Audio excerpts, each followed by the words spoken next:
দর্শক স্বাগত। এই মুহূর্তে যারা যুক্ত হয়েছেন, আমি রয়েছি চট্টগ্রাম কক্সবাজার মহাসড়কের কাইনিহাটের দক্ষিণ প্রান্তে টাইম ক্যাপের কাছে।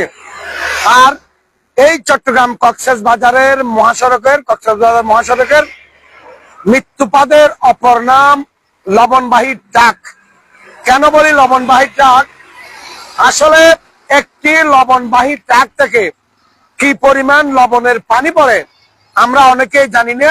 শুধু অ্যাক্সিডেন্ট, দুর্ঘটনার খবর শুনি, ডেড বডি, মৃতদেহের খবর শুনি। তবে কি পরিমাণ লবণের পানি যে একটি গাড়ি থেকে পড়তে পারে সেটি সরাসরি আপনাদের আমি দেখানোর চেষ্টা করছি। আমার পাশে দাঁড়িয়ে থাকা এই লবণবাহী গাড়িটি চাকা পাঞ্চার হয়ে বাস্ট হয়েছে। তবে এখনো পর্যন্ত গাড়িটি তারা রাস্তা থেকে সরায় নেই।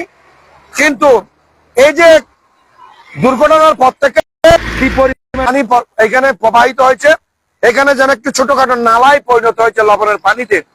তবে এই লবণের পানিগুলো এত মারাত্মক, রাস্তার উপর যখন এইভাবে কক্সবাজার থেকে নতুন ব্রিজ আগ পর্যন্ত এভাবে পানি পড়ে, যার কারণে পিচ্ছিল হয়ে গাড়ি অ্যাক্সিডেন্ট হয়ে অসংখ্য প্রাণহানির ঘটনা ঘটে। তবে বছরের পর বছর এই ধরনের দুর্ঘটনা, প্রাণহানি ঘটলো।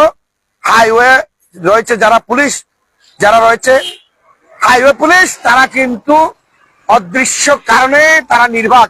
এবং সরকারের একটি নির্দেশনা রয়েছে যে লবণবাহী ট্রাকের বক্স করার জন্য, অর্থাৎ বক্সের মধ্যে যদি এই লবণগুলো বস্তাভর্তি করা হয় তাহলে পানিগুলো বক্সের মধ্যে থাকবে। তবে মাসিক, বাৎসরিক মাসোহারা দিয়ে পুলিশকে ম্যানেজ করে, অর্থাৎ হাইওয়ে পুলিশকে ম্যানেজ করে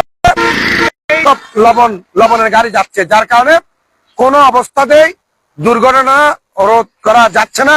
এই লবণের পানির দুর্ঘটনাগুলো আমি যথাযথ কর্তৃপক্ষের দৃষ্টি আকর্ষণ করব।